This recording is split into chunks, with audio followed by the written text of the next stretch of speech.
السلام علیکم ورحمۃ اللہ وبرکاتہ. امید کرتی ہوں سب خیریت سے ہوں گے. اچھا، کل ہم لوگ یہ پڑھے تھے نا مصر پر حضرت معاویہ رضی اللہ تعالیٰ عنہ کے لشکر کا قبضہ ہو گیا تھا. ٹھیک ہے، اور یہ یہاں پہ لکھا گیا تھا کہ یہ حضرت علی کی خلافت کے لیے ایک نقصان دہ بات تھی، کیونکہ ایک بہت بڑا علاقہ جو مصر کا تھا وہ حضرت علی کی خلافت کے انڈر سے نکل کے حضرت معاویہ رضی اللہ تعالیٰ عنہ ان کی حکومت کے انڈر آ گیا تھا. ٹھیک ہے، اور جو شامی حکومت ہے وہ اب افریقہ تک پھیل گئی تھی. صحیح، یہ پڑھا تھا. پھر ہم نے پھر یہ فریقین میں صلح ہم پڑھے تھے کہ حضرت علی رضی اللہ تعالیٰ عنہ مطلب اٹیکنگ اسٹریٹجی نہیں اڈاپٹ کر رہے تھے کہ شام پر حملہ کریں اور پھر وہی جنگ صفین والے معاملات ہوں اور سب کچھ نہ خون ریزی اور سب. تو یہاں سے ہی پڑھنا شروع کرتے ہیں. ایسا کرتے ہیں، تھوڑی کوئی ریڈنگ کروں گی کیونکہ یہ والا پیج ہم لوگ کل ریڈ کر چکے تھے. فریقین میں صلح. مصر پر حضرت معاویہ رضی اللہ تعالیٰ عنہ کے قبضے اور سرحدی جھڑپوں کے باوجود حضرت علی رضی اللہ تعالیٰ عنہ کی اہل شام سے کشادہ روئی اور نرم خوئی بدستور برقرار رہی. یہ ثابت نہیں کہ حضرت علی رضی اللہ تعالیٰ عنہ نے شام کی سمت دوبارہ لشکر کشی کا عزم کیا ہو. حالانکہ جزیرت العرب پر اہل شام کے حملے اور مصر پر ان کا قبضہ ایک نئی جنگ چھیڑنے کے لیے مضبوط وجہ جواز بن سکتا تھا. حضرت علی رضی اللہ تعالیٰ عنہ جہاں داری کے اس رمز سے خوب آشنا تھے کہ حکمرانی کا معنی ملک پر ایسی گرفت ہے کہ احکام کا نفاذ اختیار میں ہو. جہاں پہ اختیار قطعی طور پر ختم ہو جائے وہاں حکمرانی بھی باقی نہیں رہتی. بس اگر کوئی گروہ غیر معمولی طور پر طاقتور ہو کر اپنی مقبوضہ حدود میں سرکاری احکام کے نفاذ کی ہر کوشش کو بزور شمشیر ناکام بنا دے اور یہ معاملہ طول پکڑتا جائے تو ایسے میں معاملہ خروج سے ہٹ کر الگ ریاست کے قیام کی طرف جانے لگتا ہے. حکومت اور باغی گروہ کے بجائے یہ دو ریاستوں اور دو حکمرانوں کی کشمکش کا مسئلہ بننے لگتا ہے. بس اگر فریق ثانی اہل عدل و تقوی ہو تو اس سے بلا وجہ جنگ کی ضرورت نہیں. ہاں، اپنی موجودہ سرحدوں کا دفاع بہرحال حکمران کی ذمہ داری رہے گی. ٹھیک ہے، یہ ایک تھوڑا ڈیفیکلٹ پیراگراف تھا. کل اس کو جو ہے اللہ کا شکر پہ ہمیں کلیئر ہو گیا تھا ڈسکشن کے بعد. ٹھیک ہے نا. ابھی آگے اس کی فردر سمجھے ایکسپلینیشن آ بھی رہی ہے. اہل شام کے ساتھ حضرت علی رضی اللہ تعالیٰ عنہ کی پالیسی کے خطوط. غور کریں تو ان سالوں میں حضرت علی رضی اللہ تعالیٰ عنہ کی سیاسی حکمت عملی درجے ذیل خطوط پر استوار دکھائی دے گی. نمبر 1، حضرت علی رضی اللہ تعالیٰ عنہ نے مصر پر اہل شام کے قبضے کے خلاف کوئی سخت رد عمل ظاہر نہیں کیا کیونکہ وہ علاقہ واقعی ان کی استطاعت سے باہر ہو چلا تھا. ٹھیک ہے. نمبر 2، اس کی ایکسپلینیشن ابھی نہیں ہو رہی کیونکہ ہو چکی نا سب. نمبر 2، حضرت علی رضی اللہ تعالیٰ عنہ نے شام پر دوبارہ حملے کا خیال ترک کر دیا کیونکہ معاملہ اہل عدل کی ایک الگ ریاست بننے کی طرف جا رہا تھا.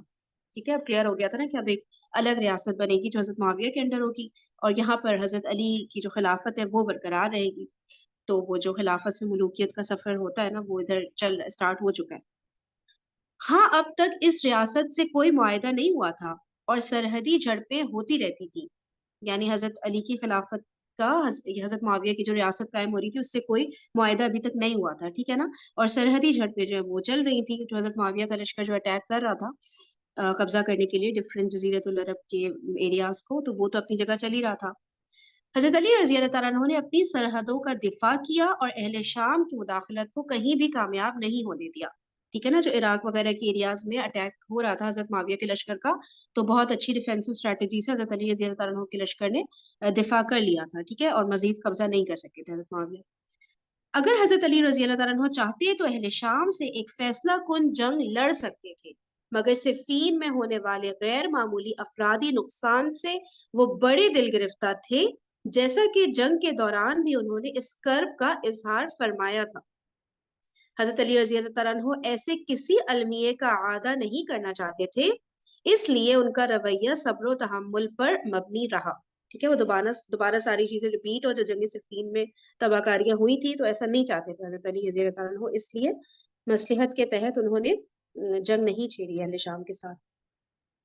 نمبر 5، ایسا لگتا ہے کہ حضرت علی رضی اللہ تعالیٰ عنہ کی دوربین نگاہوں، غیر معمولی فقاہت و بصیرت اور عاقبت اندیش آگے جنگ صفین سے کوفہ لوٹتے وقت ہی یہ بھانپ لیا تھا کہ فریقین میں زاویہ نگاہ کا اختلاف طول کھینچے گا اور اس وقت کسی طور پر عالم اسلام میں دو متوازی حکومتیں قائم ہو جائیں گی. قطعی طور پر، اچھا قطعی طور پر سوری، اس وقت قطعی طور پر عالم اسلام میں دو متوازی حکومتیں قائم ہو جائیں گی. حضرت علی رضی اللہ تعالیٰ عنہ کو کلیئر ہو گیا تھا، ٹھیک ہے، کہ اب دو الگ الگ حکومتیں چلیں گی پیرالل میں. حضرت علی رضی اللہ تعالیٰ عنہ کو حضرت معاویہ رضی اللہ تعالیٰ عنہ کے حکمران بننے کا اندازہ اور اس کے لیے کشادہ دلی. حضرت علی کو حضرت معاویہ کے ایمان و اخلاص، کردار و سیرت اور ان کی قائدانہ صلاحیتوں کے بارے میں کوئی شک و شبہ نہیں تھا. چنانچہ قرائن بتاتے ہیں کہ وہ صفین کے بعد ہی طے کر چکے تھے کہ حضرت معاویہ رضی اللہ تعالیٰ عنہ کی متوازی عمارت سے وہ اب از خود کوئی تعرض نہیں کریں گے اور صلح و مفاہمت کو ترجیح دیں گے. گویا انہوں نے حضرت معاویہ رضی اللہ تعالیٰ عنہ کو ان کی اجتہادی خطا میں معذور تصور کر لیا تھا. ٹھیک ہے نا، جیسا کہ ہم نے کئی علماء کا بیان سنا ہے کہ سب یہی کہتے ہیں کہ حضرت معاویہ رضی اللہ تعالیٰ عنہ کی جو غلطی تھی وہ اجتہادی غلطی تھی، ٹھیک ہے، اور حضرت علی رضی اللہ تعالیٰ عنہ جو ہے وہ حق پر تھے. اور یہ کہ اب حضرت علی رضی اللہ تعالیٰ عنہ نے ایکسیپٹ کر لیا تھا اس بات کو نا کہ اب جو ہے اب یہ ایک الگ ریاست بننے جا رہی ہے حضرت معاویہ کے انڈر، تو اس سے انہوں نے کوئی مطلب تعرض نہیں کیا. مطلب تعرض کو کیسے ہم بولیں گے سمپل ورڈز میں، مطلب اس کے خلاف کوئی بات انہوں نے نہیں کہی یا یہ شو نہیں کیا، ناپسندیدگی کا اظہار نہیں اعتراض، کیا. مطلب تعرض اعتراض سے. اعتراض، ہاں ٹھیک ہے نا، کوئی اعتراض نہیں کیا انہوں نے، ٹھیک ہے، انہوں نے ایکسیپٹ کر لیا کہ اب یہ ایسا تو ہو کر ہی رہے گا، ٹھیک ہے. مگر حضرت علی رضی اللہ تعالیٰ عنہ کے وفادار اور مخلص حامیوں کی رائے اس حد تک وسیع نگاہی اور کشادہ دلی پر مبنی نہیں تھی. ٹھیک ہے نا، جس لیول پر جس طرح سے حضرت علی رضی اللہ تعالیٰ عنہ کی حکمت تھی، وہ ظاہر ہے وہ باقی پھر جو صحابہ کرام تھے یا باقی جو بھی لوگ ان کے ساتھ تھے وہ پھر اس لیول تک نہیں سوچ پا رہے تھے نا، کیونکہ صفین میں ان کے ہزاروں عزیز اور احباب اہل شام کے ہاتھوں قتل ہوئے تھے. فطری بات تھی کہ ان صدمات کے زخم اتنی جلد مند مل نہیں، مند مل بولتے ہیں اس کو، کیا بولتے ہیں کوئی بتا سکتا ہے؟ ان مند مل، مندمل بھرے نہیں تھے، زخم نہیں بھرے تھے. اچھا زخم نہیں بھرے تھے، ٹھیک ہے ٹھیک ہے. فطری بات تھی کہ ان صدمات کے زخم اتنی جلدی مندمل نہیں ہو سکتے تھے. ظاہر ہے ہزاروں کی تعداد میں ان کے قریبی سب رشتے دار دوست وغیرہ جو ہے قتل ہو گئے تھے نا صفین میں. حضرت علی رضی اللہ تعالیٰ عنہ حکیمانہ انداز میں اپنے رفقا کے دلوں پر مرہم لگانے اور ان کے اذہان میں لچک پیدا کرنے کی کوشش کرتے رہے، ٹھیک ہے نا، ان کو سمجھاتے رہے، ان کو دلاسا دیتے رہے. ان کے مصاحبین کا کہنا ہے کہ حضرت علی رضی اللہ تعالیٰ عنہ صفین سے واپسی پر اپنے ساتھیوں سے ایسی باتیں کہنے لگے تھے جو پہلے کبھی نہیں کہتے تھے. آپ فرماتے تھے جنگ صفین سے واپسی پر، ٹھیک ہے، حضرت علی اپنے ساتھیوں سے کیا کہہ رہے تھے؟ معاویہ کی حکمرانی کو ناگوار مت سمجھو، اس ذات کی قسم جس کے قبضے میں میری جان ہے، اگر معاویہ تم سے رخصت ہو گئے تو تم لوگوں کے سروں کو حنظل کے پھلوں کی طرح کندھوں سے کٹ کٹ کر گرتا دیکھو گے. یہ کوئی بتا سکتا ہے؟ میں دوبارہ ریڈ کرتی ہوں اس کو، کہ معاویہ کی حکمرانی کو وہ ناگوار مت سمجھو، اس ذات کی قسم جس کے قبضے میں میری جان ہے، اگر معاویہ تم سے رخصت ہو گئے تو تم لوگوں کے سروں کو حنظل کے پھلوں کی طرح کندھوں سے کٹ کٹ کر گرتا دیکھو گے. اچھا، یعنی کہ بہت قتل و غارت ہوگا، ہے نا، لوگوں کے سروں کو پھلوں کی طرح کندھوں سے کٹ کٹ کر گرتا دیکھو گے اگر معاویہ تم سے رخصت ہو گئے. مطلب معاویہ تم سے رخصت ہو گئے کو کیسے ہم اس لائن کو سمجھیں گے؟ فرحین ریزن یہ ہے کہ حضرت امیر معاویہ رضی اللہ تعالیٰ عنہ کی جنگ جو تھی وہ زیادہ تر رومی فوج سے، روم سے تھی، رومن امپائر سے، تو وہ ایک بہت اسٹرانگ امپائر تھا. تو اور ان سرحدوں کو انہوں نے بہت اسٹرانگلی ٹیک اپ کیا ہوا تھا حضرت امیر معاویہ نے. ایون کہ جو بیڑا تھا، یعنی بحری فوج جو تھی انہی کے انڈر آتی تھی، تو اسٹرانگ مطلب حکمرانی تھی ان کی وہاں پر نا. تو ایک روم کی تھریٹ تھے حضرت معاویہ، تو اسی لیے یہ اگزامپل دی گئی ہے. اچھا اچھا اچھا، کہ اگر وہ رخصت ہو گئے، یعنی کہ اگر وہ وہاں پر مطلب ان کی حکومت نہیں قائم رہی، ٹھیک ہے، اگر ان کی لیڈرشپ نہیں رہی تو پھر جو ہے پھر اس طرح سے بہت زیادہ قتل و غارت وغیرہ ہوگا، ہے نا. صحیح. اور یہاں پہ حاشیہ دیا ہوا ہے جس میں بس حوالے دیے میں، کوئی ایسی بات تو اردو میں نہیں لکھی ہوئی. آگے بڑھتے ہیں. حضرت علی رضی اللہ تعالیٰ عنہ کا یہ بیان سرسری نہیں بلکہ حالات پر ان کی وسیع نگاہ اور عواقب بینی کا مظہر تھا.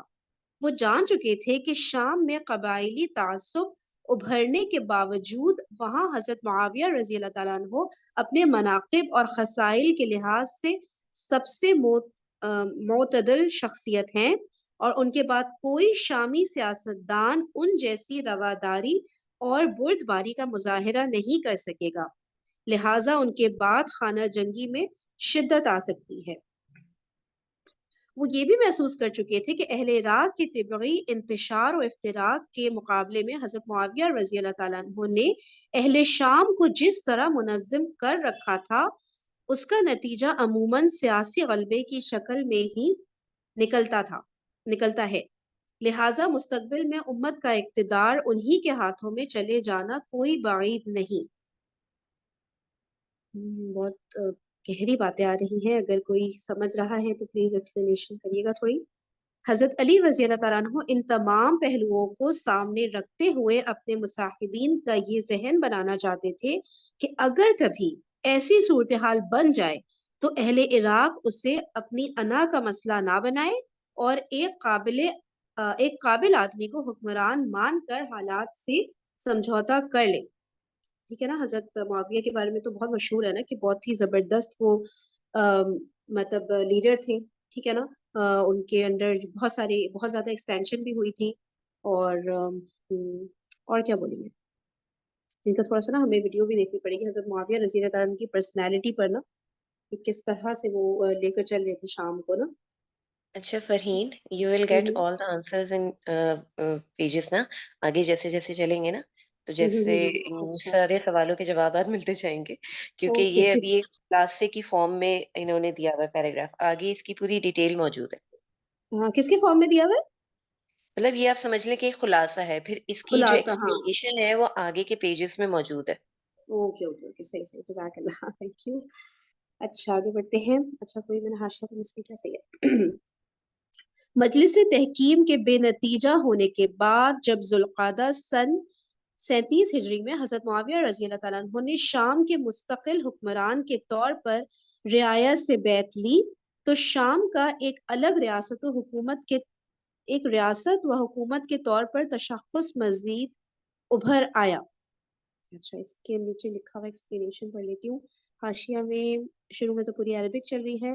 اچھا ملحوظہ، ان عبارات سے بظاہر یہ معلوم ہوتا ہے کہ حضرت معاویہ رضی اللہ تعالیٰ عنہ نے سن 37 ہجری میں ہی اپنی خلافت کی بیعت لے لی تھی، مگر سعید بن عبد العزیز سنوخی سے منقول ایک حسن روایت کے مطابق حضرت معاویہ رضی اللہ تعالیٰ عنہ نے اپنی خلافت کی بیعت حضرت علی رضی اللہ تعالیٰ عنہ کی شہادت کے بعد سن 40 ہجری میں لی تھی. ٹھیک ہے. تو کچھ روایات میں اختلافات ہیں. پہلے میں یہ ہے کہ جب مجلس تحکیم مطلب ہو گئی تھی نا، اس کے بعد انہوں نے جو ہے بیعت لی تھی حضرت معاویہ رضی اللہ تعالیٰ عنہ نے، یعنی حضرت علی رضی اللہ تعالیٰ عنہ کے خلیفہ ہونے کے اسی دور میں، یعنی کہ ٹھیک ہے. اور لیکن پھر دوسری روایت میں یہ آ رہا ہے کہ جب حضرت علی رضی اللہ تعالیٰ عنہ کو شہید کر دیا گیا تھا اس کے بعد پھر اہل شام سے حضرت معاویہ رضی اللہ تعالیٰ عنہ نے مطلب اپنی خلافت کی بیعت لی تھی. صحیح ہے.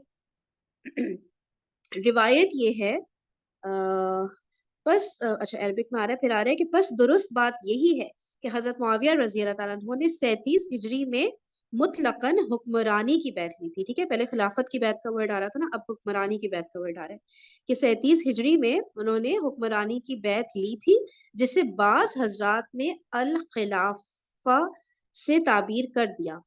اس وقت حضرت معاویہ رضی اللہ تعالیٰ عنہ نے عراق کی خلافت سے فرق رکھنے کے لیے صرف امیر کا لقب اختیار کیا اور امیر المومنین ہونے کا دعویٰ حضرت علی رضی اللہ تعالیٰ عنہ کی شہادت کے بعد کیا. ٹھیک ہے. حضرت علی کی شہادت سے پہلے انہوں نے اپنے آپ کو بس امیر ہی کہلوایا تھا، لیکن جب حضرت علی کی شہادت ہو گئی اس کے بعد پھر وہ امیر المومنین مطلب کے ہونے کا دعویٰ کیا. یہ لکھا ہوا. ٹھیک ہے. آگے بڑھتے ہیں.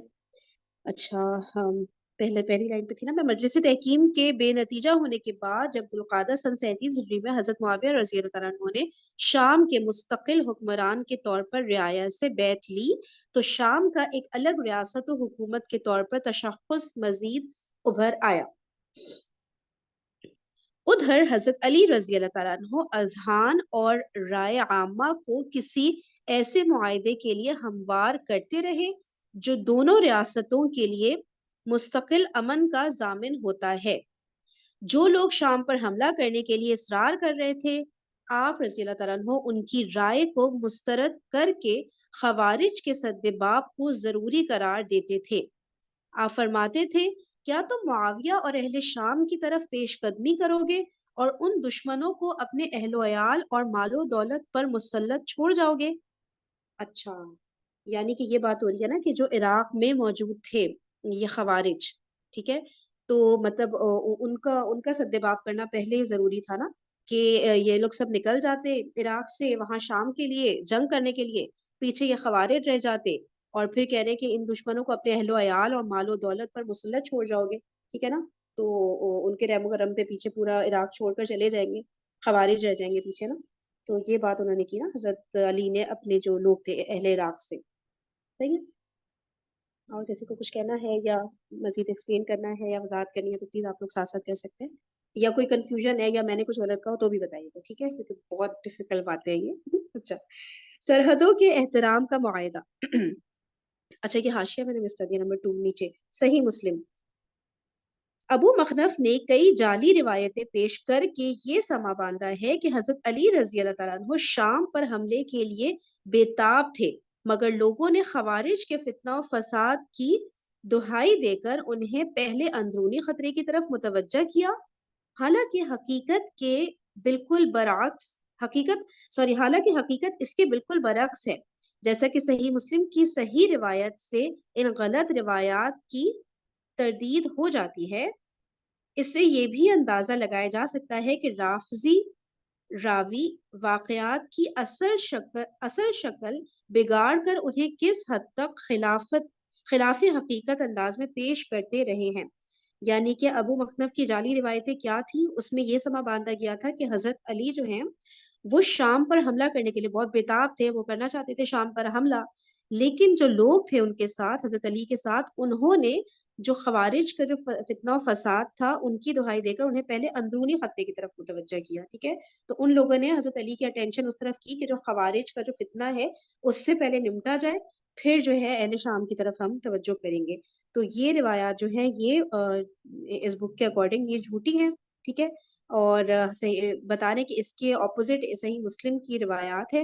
ٹھیک ہے، اس سے ہمیں پھر کلیئر ہوتا ہے کہ ایسا نہیں تھا مسئلہ دوسرا تھا، بلکہ الٹا یہاں پہ اس بک میں تو یہ لکھا ہوا ہے کہ حضرت علی ہی لوگوں الٹا ہو رہا تھا کہ لوگ یہ چاہ رہے تھے، اہل عراق یہ چاہ رہے تھے کہ اہل شام پر حملہ کیا جائے، لیکن حضرت علی ان کی توجہ خوارج کی طرف کر رہے تھے کہ پہلے جو ہمارا اندرونی مسئلہ ہے خوارج والا اس کو ٹیک کیئر کیا جائے. صحیح ہے نا.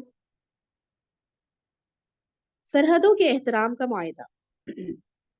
اگرچہ حضرت علی رضی اللہ تعالیٰ عنہ کی اس نرمی اور تحمل کے جواب میں اہل شام کی طرف سے مسلسل سرحدی جارحیت کا ارتکاب ہوتا رہا، حتیٰ کہ حضرت علی رضی اللہ تعالیٰ عنہ کی حیات مبارکہ کے آخری سال سن 40 ہجری میں بسر بن ارتا رضی اللہ تعالیٰ عنہ کی قیادت میں شامی لشکر نے حجاز سے گزر کر یمن تک یلغار کی، مگر حضرت علی رضی اللہ تعالیٰ عنہ صرف اپنے علاقے کے دفاع اور شامی لشکر کو پسپا کرنے پر اکتفا کیا. حضرت علی نے اس کے کچھ دنوں بعد حضرت معاویہ رضی اللہ تعالیٰ عنہ کی جانب سے حضرت علی رضی اللہ تعالیٰ عنہ کو درد ذیل مراسلہ آن پہنچا.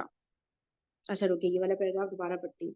سرحدوں کے احترام کا معاہدہ. دیکھیں، اگرچہ حضرت علی رضی اللہ تعالیٰ عنہ کی اس نرمی اور تحمل کے جواب میں جو اہل شام ہے ان کی طرف سے تو مسلسل جو ہے اٹیکس ہو رہے تھے نا سرحدوں پر. ٹھیک ہے، حضرت علی کی یہ نرمی اور اس سب صبر و تحمل سے کام لینے کے باوجود، ٹھیک ہے، یہ تو کلیئر ہو گئی لائن.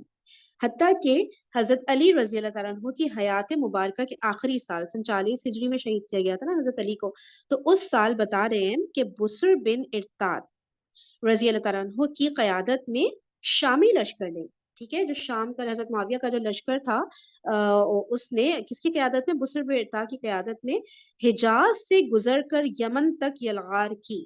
ٹھیک ہے، حجاز سے لے کے پورا یمن کا جو ایریا ہے وہاں تک یلغار کی، مگر حضرت علی رضی اللہ تعالیٰ عنہ نے صرف اپنے علاقے کے دفاع اور شامی لشکر کو پسپا کرنے پر اکتفا کیا. حضرت علی نے اپنے علاقے، یعنی کہ ان کا علاقہ تو عراق کا تھا نا، تو اپنے علاقے کا صرف دفاع کیا حضرت علی نے، اور شامی لشکر کو پسپا کرنے پر اکتفا کیا. پسپا کرنا مطلب کیا ہوتا ہے؟ انہیں واپس پر مجبور کر شکست دیا. دینا ہوتا نا. ہاں، مجبور کر دینا، شکست دے دینا. اوکے اوکے ٹھیک ہے، کہ مطلب وہ واپس ہو جائیں. اوکے، پسپا اس ہرانے کو کہتے ہیں، ہرا دیا. ہرانے کو. اوکے، پسپا مطلب ہرا دیا. ٹھیک ہے، کہ مطلب ڈیفینس کی ڈیفینسو اسٹریٹجی اڈاپٹ کی ہوئی تھی نا. حضرت علی نے اٹیک تو نہیں کر رہے تھے، لیکن ظاہر ہے جب ان کی سرحدوں پر کوئی اٹیک کرے گا تو پھر اس فوجی لشکر کو ہرایا انہوں نے اور واپس روانہ کر دیا. ٹھیک ہے نا. اس کے کچھ دنوں بعد حضرت معاویہ رضی اللہ تعالیٰ عنہ کی جانب سے حضرت علی کو درجیل مراسلہ آن پہنچا. ٹھیک ہے، اب حضرت معاویہ نے حضرت علی کو کیا لکھا؟ اما بعد، اگر آپ پسند کریں تو عراق آپ کے پاس رہے اور شام میرے پاس، تاکہ امت کے درمیان تلوار چلنا بند ہو جائے اور مسلمانوں کا خون نہ بہے. ٹھیک ہے، حضرت معاویہ نے یہ کہا کہ عراق جو ہے آپ کے پاس رہے، اگر آپ یہ بات پسند کریں، حضرت علی کو کہا، تو عراق آپ کے پاس رہے اور شام میرے پاس رہے، تاکہ یہ جو امت میں تلواریں چل رہی ہیں یہ چلنا بند ہو نا، مسلسل جو اٹیک کر رہا تھا شامی لشکر سرحدوں پر، تو یہ سب اٹیکنگ جو ہے ختم ہو اور مسلمانوں کا خون آپس میں نہیں بہے نا. ٹھیک ہے، تو یہ حضرت علی، یہ حضرت معاویہ نے حضرت علی کو کہا، اور نیچے تاریخ طبری نے اس کا حوالہ دیا. مدعا یہ تھا کہ فریقین ایک دوسرے کی حدود میں مداخلت نہ کریں، جس کے پاس جو علاقہ ہے وہ اسی کے پاس رہے. حضرت علی رضی اللہ تعالیٰ عنہ جنگ صفین کے بعد اسی حکمت عملی پر کاربند تھے، اور تب سے اب تک انہوں نے ایک بار بھی شامی سرحد پر کوئی فوج نہیں بھیجی تھی.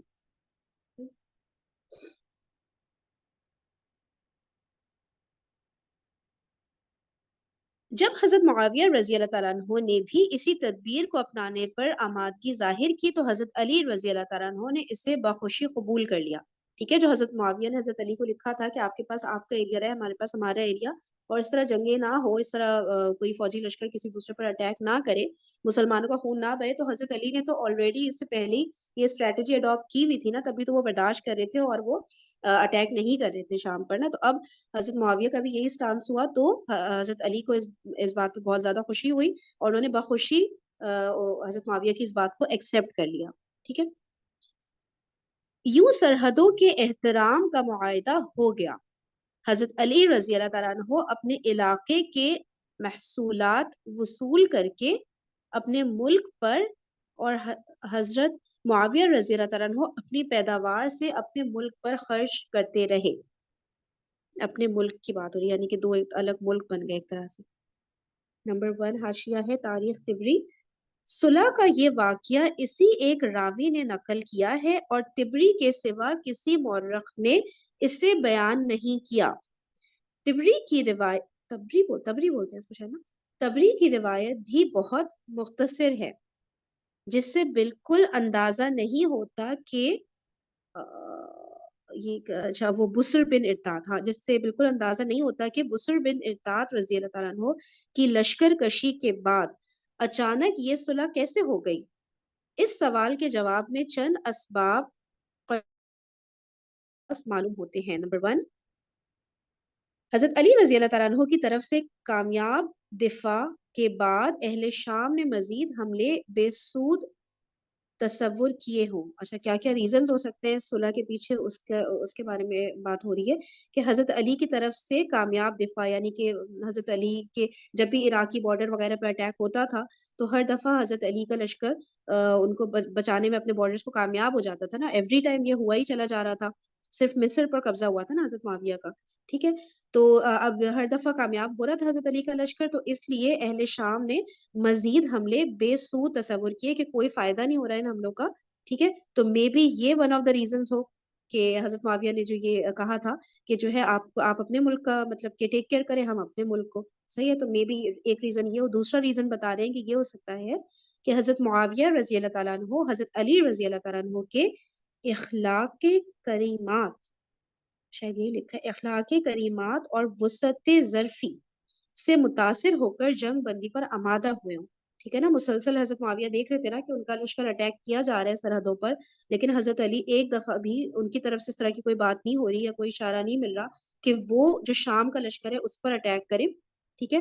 تو مسلسل جب یہ حضرت معاویہ نے آبزرو کیا ہوگا تو شاید وہ اس بات سے بہت زیادہ متاثر ہوئے ہوں گے اور انہوں نے جنگ بندی کا فیصلہ کیا ہوگا. اچھا، نمبر 3 آپشن کیا ہو سکتا ہے؟ شام کی رائے عامہ مزید جنگ کے خلاف ہو گئی ہو. ٹھیک ہے نا، کہ جو عام لوگ تھے شام کے انہوں نے ہی یہ سجیشن دیا ہو کہ بس اب جنگ بندی کر دی جائے. ٹھیک ہے. ایک سوال یہ بھی ہے کہ صلح کس مہینے میں ہوئی؟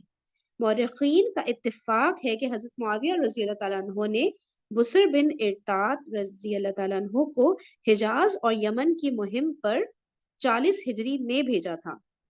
ٹھیک ہے. یہ فوج یمن پر قابض بھی ہوئی تھی اور پھر حضرت علی رضی اللہ تعالیٰ عنہ کی طرف سے فوج کی آمد پر پسپا ہو کر واپس شام چلی گئی تھی. اچھا دیکھیں کیا بات ہو رہی ہے کہ ایک سوال یہ بھی ہے کہ صلح کس مہینے میں ہوئی. ٹھیک ہے، یہ بات ہو رہی ہے نا. تو مورخین کا اتفاق ہے، یعنی جتنے بھی تاریخ نگار ہیں ان سب کا اس بات پر تو اتفاق ہے کہ حضرت معاویہ نے بسر بن ارتاد کو حجاز اور یمن کی مہم پر سن 40 ہجری میں بھیجا تھا. ٹھیک ہے. حضرت علی کا جو آخری سال تھا اس سال حضرت معاویہ نے ان کو بسر بن ارتاد کو بھیجا تھا حجاز اور یمن کی طرف. ٹھیک ہے. اچھا، اب یہ فوج یمن پر قابض بھی ہو گئی تھی. ٹھیک ہے، یمن ان کے قبضے کے اندر آ گیا تھا. اچھا، پھر کیا ہوا؟ اور پھر حضرت علی کی طرف سے فوج کی آمد پر، اچھا پھر حضرت علی کی فوج ادھر جب آئی تو حضرت علی کی طرف سے فوج کی آمد پر پسپا ہو کر واپس شام چلی گئی تھی. یمن پر تو قبضہ، پھر میں بھی قبضہ ہونے کے بعد حضرت علی کی فوج وہاں پر پہنچی ہو ایسا لگ رہا ہے. تو اس کے بعد پھر یہ لوگ سب واپس شام چلے گئے تھے. ٹھیک ہے. اس تمام آمد و رفت، قیام اور مفتوحہ علاقے کے بندوبست پر کم از کم 3 ماہ ضرور خرچ ہوئے ہوں گے. ٹھیک ہے. اب یہ سب جو فوجی لشکر آنا جانا ان کا ہو رہا ہے اور علاقے فتح ہو رہے ہیں تو اس کا جو ڈیوریشن ہے اس کا اندازہ لگایا تاریخ نگاروں نے کہ یہ تقریباً لگ رہا ہے کہ 3 منتھس کا ڈیوریشن اس میں گزرا ہوگا. ٹھیک ہے. اگر مہم کا آغاز سال کے شروع یعنی محرم میں بھی مانا جائے تو شامی فوج کی واپسی پر ربیع الاخر شروع ہو چکا ہوگا. ٹھیک ہے. اب شامی فوج جو یہ حجاز اور یمن کی طرف گئی تھی، اب حضرت علی کی فوج نے انہیں شکست دے دی اور یہ واپس شام کی طرف چلے گئے. تو اس پورے عرصے میں اگر یہ محرم میں شروع ہوا تھا یہ سب کچھ، تو یہ شامی فوج کی واپسی ہوتے ہوتے ربیع الاخر یعنی ربیع الثانی آ چکا ہوگا موسٹ پروبیبلی. ٹھیک ہے. اگر اس کے بعد صلح کے لیے سفیروں کی آمد و رفت، اچھا اگر اس کے بعد صلح کے لیے سفیروں کی آمد و رفت فوراً شروع ہو گئی ہو تب بھی کوئی معاہدہ مرتب ہوتے ہوتے 1-1.5 ماہ ضرور گزر گیا ہوگا. ٹھیک ہے. تو اب کہہ رہے ہیں کہ اگر اس کے بعد صلح کے لیے جو سفیروں کی آمد شروع ہوئی نا، یعنی کہ جو حضرت معاویہ رضی اللہ تعالیٰ عنہ نے حضرت علی کی طرف پیغام بھیجا کہ اب ہم جو ہے یہ جنگ بندی کرتے ہیں، آپ اپنے علاقے کو دیکھیں، ہم اپنے علاقے کو دیکھتے ہیں. تو اگر یہ ایسا ہوا ہو کہ فوراً ہی یہ بات چیت کے لیے سفیر روانہ ہو گئے ہوں، ٹھیک ہے، تب بھی کہہ رہے ہیں کہ کوئی معاہدہ مرتب ہوتے ہوتے 1-1.5 ماہ تو لگ ہی جاتا ہے. صحیح ہے نا. آنا جانا، بات چیت ہونا اور ساری چیزوں میں تقریباً 1-1.5 مہینہ مزید لگا ہوگا. یعنی معاہدہ جمادی الاولی، جمادی الاول جسے ہم کہتے ہیں، یعنی معاہدہ جمادی الاول میں یا اس کے بعد ہوا تھا. صحیح ہے. یہ معاہدہ جو حضرت علی اور حضرت معاویہ کے درمیان ہوا تھا. اس طرح ہم کہہ سکتے ہیں کہ حضرت علی رضی اللہ تعالیٰ عنہ کی خلافت کے آخری 4-5 ماہ خانہ جنگی سے بالکل پاک رہے. اچھا، اس طرح کہہ سکتے ہیں کہ حضرت علی کی خلافت کے جو آخری 4-5 مہینے تھے، یعنی سن 40 ہجری کی بات ہو رہی ہے نا، تو حضرت علی کس مہینے میں شہید ہوئے تھے؟ کسی کو پتہ ہے کیا ان کی ڈیٹ آف مطلب شہادت کیا ہے؟ ڈیٹ اینڈ منتھ میرے تو ذہن سے ہی نکل گیا. دیکھیے پڑھتے پڑھتے بندہ گھوم جاتا ہے. ڈیفینیٹلی ہم سب کو پتا ہوگی حضرت علی کا تو 21 رمضان نہیں ہے؟ 21 رمضان. جی 21 رمضان، 21 رمضان. ساری تاریخ آ رہی ہے کہ گڑبڑ ہو گئی. صحیح 21 رمضان ہے حضرت علی کی شہادت. ہاں. اوکے اوکے اوکے صحیح، جزاک اللہ. ٹھیک ہے. تو اب یہ بتا رہے کہ جو ہے یہ جمادی الاولیٰ میں یہ ساری بات چیت ہوئی ہوگی. ہاں، تو اس کا مطلب ہے جمادی الاول، جمادی الثانی، رجب، شعبان، رمضان، ٹھیک ہے نا. اس طرح کرتے کرتے آخری جو 4-5 مہینے تھے حضرت علی کی شہادت سے پہلے والے، اس میں کوئی خانہ جنگی نہیں ہوئی، کیونکہ حضرت معاویہ سے یہ جو ہے یہ سائن ہو گئی تھی یہ ساری باتوں کے اوپر نا، ٹھیک ہے، طے ہو گئی تھی یہ ساری باتیں. اب بتائیں یہاں پہ کوئی کسی کا مسئلہ تو نہیں ہے، کوئی ایسی بات تو نہیں ہے؟ صحیح ہے نا. اچھا اب آگے پڑھتے ہیں. یہ کون سا حاشیہ تھا، میں کدھر میں نے پڑھا تھا، اوپر ہی سے پڑھتی ہوں. جب حضرت معاویہ رضی اللہ تعالیٰ عنہ نے اوپر ریڈنگ کری ہوں فرسٹ لائن سے، ٹھیک ہے. جب حضرت معاویہ رضی اللہ تعالیٰ عنہ نے بھی اسی تدبیر کو اپنانے پر آمادگی ظاہر کی تو حضرت علی رضی اللہ تعالیٰ عنہ نے اس سے بخوشی قبول کر لیا. یوں سرحدوں کے احترام کا معاہدہ ہو گیا. حضرت علی رضی اللہ تعالیٰ عنہ اپنے علاقے کے محصولات وصول کر کے اپنے ملک پر، اور حضرت معاویہ رضی اللہ تعالیٰ عنہ اپنی پیداوار سے اپنے ملک پر خرچ کرتے رہے. حضرت علی رضی اللہ تعالیٰ عنہ کی خلافت کے آخری مہینوں میں دونوں طرف امن و امان رہا. حضرت علی رضی اللہ تعالیٰ عنہ کی شہادت تک فریقین میں دوبارہ کوئی جھڑپ نہیں ہوئی. صحیح ہے نا. امیر المومنین اور امیر شام. اس دور میں شام کے سب سے بڑے عالم حضرت سعید بن عبد العزیز تنوخی رحمۃ اللہ علیہ عراق اور شام کی ان دو متوازی اسلامی حکومتوں کے مابین تعلقات کی نوعیت کو مختصر الفاظ میں یوں بیان کرتے ہیں، ٹھیک ہے. جو سب سے بڑے عالم تھے شام کے حضرت سعید بن عبد العزیز تنوخی، ٹھیک ہے. تو جب وہ عراق اور شام کے جو ان دو متوازی اسلامی حکومتوں کے مابین جو ان کے جو تعلقات تھے آپس میں عراق اور شام کے، اس کی نوعیت پر انہوں نے یہ لکھا ہے. حضرت علی رضی اللہ تعالیٰ عنہ کو عراق میں امیر المومنین کہا جاتا تھا اور حضرت معاویہ رضی اللہ تعالیٰ عنہ کو شام میں صرف امیر. جب حضرت علی رضی اللہ تعالیٰ عنہ کی شہادت ہو گئی تب حضرت معاویہ رضی اللہ تعالیٰ عنہ کو امیر المومنین کہہ کر فرمایا. اچھا دیکھیں مجھے ذرا سا نا یہ کانسیپٹ کلیئر کر دیے گا. جو امیر المومنین کا ورڈ ہے، ٹھیک ہے، یہ سٹارٹ کدھر سے ہوا تھا اور کون کون تھے ہمارے امیر المومنین؟ تھوڑا سا یہ کو ایکسپلین کر سکتا ہے اچھی طرح سے، تاکہ ہمیں یہ ورڈ ذرا کلیئر ہو نا امیر المومنین کا.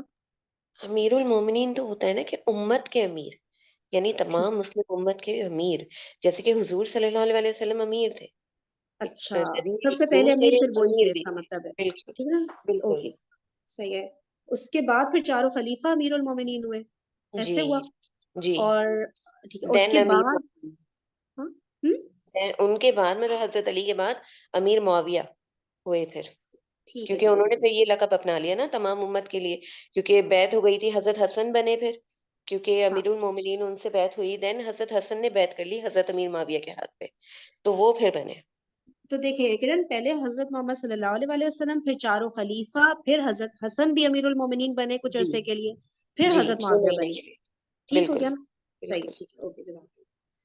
اچھا تو اچھا یہ انہوں نے کیا لکھا تھا، یہ جو سب سے بڑے عالم تھے نا شام کے، انہوں نے یہ لکھا کہ حضرت علی رضی اللہ تعالیٰ عنہ کو عراق میں امیر المومنین کہا جاتا تھا اور حضرت معاویہ رضی اللہ تعالیٰ عنہ کو شام میں صرف امیر، ٹھیک ہے، کیونکہ حضرت معاویہ خود اس طرح کہلواتے تھے. صحیح ہے نا. جب حضرت علی رضی اللہ تعالیٰ عنہ کی شہادت ہو گئی تب حضرت معاویہ رضی اللہ تعالیٰ عنہ کو امیر المومنین کہہ کر پکارا گیا. اچھا حاشیہ رہا ہے، یہ کیا اگلے پیج پہ ہے؟ اچھا یہ صحیح ہے. اچھا قیصر روم کی دھمکی اور حضرت معاویہ رضی اللہ تعالیٰ عنہ کا جواب. حضرت معاویہ رضی اللہ تعالیٰ عنہ اور امیر المومنین حضرت علی المرتضیٰ رضی اللہ تعالیٰ عنہ کے درمیان سیاسی اختلافات اپنی جگہ تھے، مگر امت کی خیر خواہی اور دفاع کو دونوں ہر چیز پر ترجیح دیتے تھے. بے شک بے شک بے شک. اور اس موقف پر دونوں حضرات متفق تھے. ٹھیک ہے، اس سیاسی اختلافات اپنی جگہ تھے. اختلاف کو ہمیں نا بہت زیادہ نا پازیٹیولی انڈرسٹینڈ کرنے کی ضرورت ہے. ہم لوگ سمجھتے نہیں ہے، اختلاف کو اتنا نیگیٹو لیا جاتا ہے کہ پتہ نہیں مطلب نا اس کو بہت، اس پہ بھی ویڈیو چلاؤں گی انشاءاللہ نا، کہ جو اختلافات ہوتے ہیں صرف سیاسی نہیں، اس پہ بھی جو فقہی معاملات میں بھی اختلافات ہوتے ہیں، تو اس میں کوئی اتنا ایکسٹریم بیہیویئر اپنانے کی ضرورت ہوتی نہیں ہے. ٹھیک ہے، نیت اگر صاف ہے تو اٹس آل رائٹ، اختلافات تو ہوں گے ہی. ٹھیک ہے. تو اب اس میں یہ کہہ رہے ہیں کہ حضرت معاویہ اور حضرت علی رضی اللہ عنہ کے درمیان جو سیاسی اختلافات تھے وہ تو اپنی جگہ تھے ہی، ٹھیک ہے، لیکن امت کی خیر خواہی اور دفاع، صحیح ہے، یہ جو پوائنٹس تھے نا، یہ دونوں جو تھے حضرت علی اور حضرت معاویہ ہر چیز کے ٹاپ پر رکھتے تھے. ٹھیک ہے کہ حضرت معاویہ بھی جو بھی سٹیپس اٹھا رہے تھے وہ بھی اسی لیے تھا کہ امت کی خیر خواہی اور امت کا دفاع. ٹھیک ہے, امت کو نقصان نہیں پہنچنا چاہیے اور اسلام کا ایکسپینشن ہونا چاہیے, دعوت و تبلیغ کا کام ہوتے رہنا چاہیے اور دنیا بھر میں اسلام کو پھیلانا ہے. یہ ساری باتیں دونوں ہی چاہتے تھے. ٹھیک ہے, تھوڑی سی اسٹریٹجی بس دونوں کی ڈفرینٹ تھی, تھوڑے سیاسی اختلافات تھے, لیکن دونوں کی نیت یہی تھی اور اس موقف پر دونوں حضرات متفق تھے. اسی سلسلے میں صلح سے پہلے کا یہ واقعہ قابل غور ہے کہ قیصر روم عالم اسلام پر حملے کے لیے موقع کی تلاش میں تھا. اچھا دیکھیں, اس میں اب یہ بتا رہے کہ قیصر روم جو ہے عالم اسلام پر, دیکھیں اس وقت تک رومن امپائر جو تھا نا وہ تو مسلمانوں کے انڈر تھا نا, مطلب وہ تو حضرت عمر کے دور میں آ چکا تھا نا. صحیح نہیں, کہہ رہی ہوں؟ کسرا آیا تھا, ایران آیا تھا. روم کے ساتھ تو جنگیں رہی ہیں کیونکہ قسطنطنیہ وغیرہ یہ سارا ایک کمپلیٹ خطہ تھا نا. اچھا اچھا اچھا اچھا, ایران آ گیا تھا حضرت عمر کے دور میں, ایران انڈر آ گیا تھا مسلم رول کے, لیکن رومن امپائر کا کچھ حصہ آیا تھا. ہاں ہاں, اچھا اچھا, ٹھیک ہے ٹھیک ہے, پورا نہیں آیا تھا نا. صحیح ہے صحیح ہے. تو ابھی تک یعنی کہ رومن امپائر دوسرے ہی مذہب پر تھا, آئی گیس کرسچینٹی وغیرہ پر ہوگا کچھ, ہے نا, کرسچینٹی پر ہی تھا میرے خیال سے, ہے نا. اس سلسلے میں صلح سے پہلے کا یہ واقعہ قابل غور ہے کہ قیصر روم عالم اسلام پر حملے کے لیے موقع کی تلاش میں تھا. جب اس نے دیکھا کہ اسلامی ریاست 2 ٹکڑوں میں بٹ چکی ہے تو اس نے ایک بہت بڑا لشکر لے کر شام کی سرحدوں کی طرف پیش قدمی شروع کر دی. ٹھیک ہے, اب ایک 2 ٹکڑوں میں بٹ چکی تھی نا اسلامی ریاست, تو اب اس نے کس طرف پیش قدمی کی, شام کی طرف. حضرت معاویہ جہاں تھے, ٹھیک ہے, وہاں پر اس نے اپنا ایک بہت بڑا لشکر لے کر شام کی سرحدوں کی طرف پیش قدمی شروع کر دی.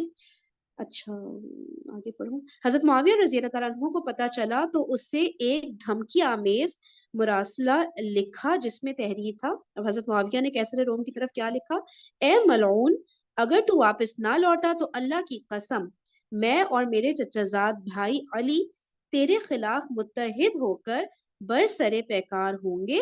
ہم تجھے تیری تمام سلطنت سے بھی نکال باہر کریں گے اور زمین کی وسعتوں کو تجھ پر تنگ کر کے دم لیں گے.